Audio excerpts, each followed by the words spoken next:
how do you define subprime, and where does it fit in the scheme of things? Well, subprime mortgages were really the first thing to go in what has been a credit market that's been overinflated with excess liquidity. I believe that the entire system was vulnerable, and it's just that subprime mortgages are the first to go. So essentially, it's like a pond of thin ice, and the crack occurred in the subprime corner, but the cracks went further and further afield. When people who can't afford their homes have borrowed too much, it's one thing, but all of a sudden companies couldn't get their deals financed. It went from subprime starting to collapse to the other areas because as the subprime backed securities declined precipitously in value, some of them being rated as high as AAA, the holders of these securities found their capital reduced. Their ability to lend, therefore, was reduced. It also shook confidence in financial markets and in the rating services. How much worse do you think it's likely to get? We think it's very probable that we're in a recession already.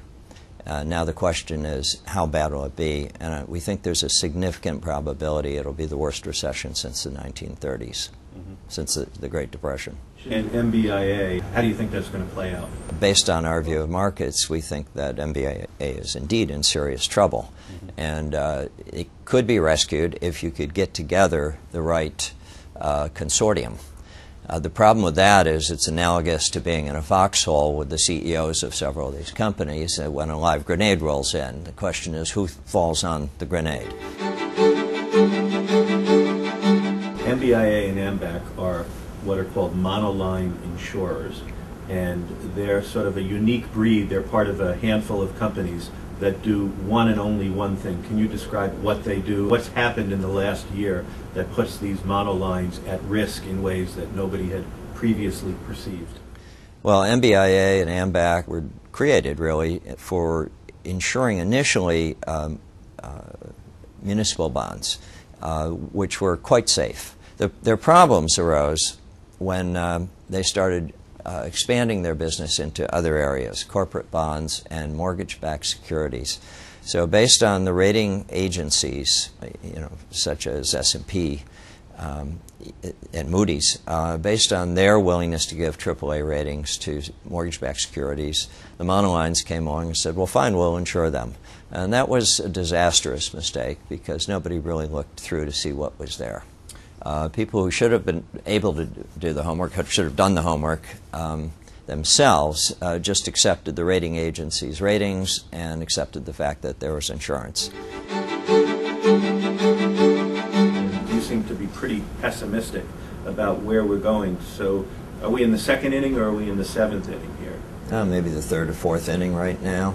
And what would have to occur for you to think that the worst is over?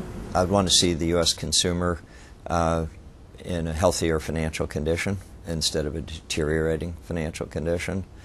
I'd like to see interest rates at a higher, more reasonable rate instead of recession levels. Now, I think the Fed's doing what it has to do in view of economic circumstances. It has hardly any tools available except for interest rates, and it's using them primarily to stem panic and try to keep financial markets operating on an even keel and coming down gradually instead of precipitously. In all probability, we're certainly well into a bear market, and it may get a lot worse. What are the one or two things that scale for you how big the likely recession is going to be? Well, first of all, I've said for a long time that recessions are predicted in retrospect. There are a number of factors here that Wall Street looks at. We all know the same data. But a lot of analysts just don't put the pieces together and see how they interact. You could take nitrogen, hydrogen, carbon, and oxygen. And by themselves, they're not particularly dangerous or anything. But if you put them together in a certain way, you make nitroglycerin.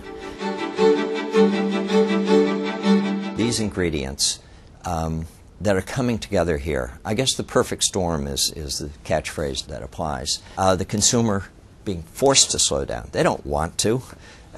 Just like people said, No one ever defaults Meaning on they're their tapped out, mortgages. their houses are going down, so they can't borrow any more money, and their wages aren't going up. So whatever role the consumers have been playing, they're not going to be able to play. They're not going to be anymore. able to play it. Energy prices are up, heating oil, gasoline. As you mentioned earlier, their real wages haven't gone anywhere for years, but they've been able to borrow and borrow and borrow at lower rates. Well, rates are coming down, but it's too late. They have a huge amount of debt, and costs are going up. And the Fed has said, well, we're not going to worry about inflation. The movie The Perfect Storm, the book, talked about 3 major storms combining. Right. I see a dozen coming together here, and consider it to be a very serious circumstance. Is part of our recession a direct result of the cheap labor competition that China and India are providing? Well, you know, India, it's limited, but China has been massive effect, and that's over. The disinflationary impact of lower and lower prices on apparel and hard goods, consumer goods, is pretty much over, because China is seeing rising material costs, commodity costs, and labor costs. And so they may go sideways, they may not go up a lot, but they're not going down anymore. And that's another thing that enabled the American consumer to keep consuming. Ethanol, energy, where's energy going? Long term, much higher. But right now, if you're in a recession, and it's probably going to be a worldwide recession, we think energy prices go substantially lower for a while. Fiscal policy in this country has been badly botched for a long time. Regulation has been badly botched. The regulators were not on the job. And the Fed has done a poor job by lowering rates as much as they did, as fast as they did, for as long as they did. They helped create this problem. Thank you very much. Thank you, Michael.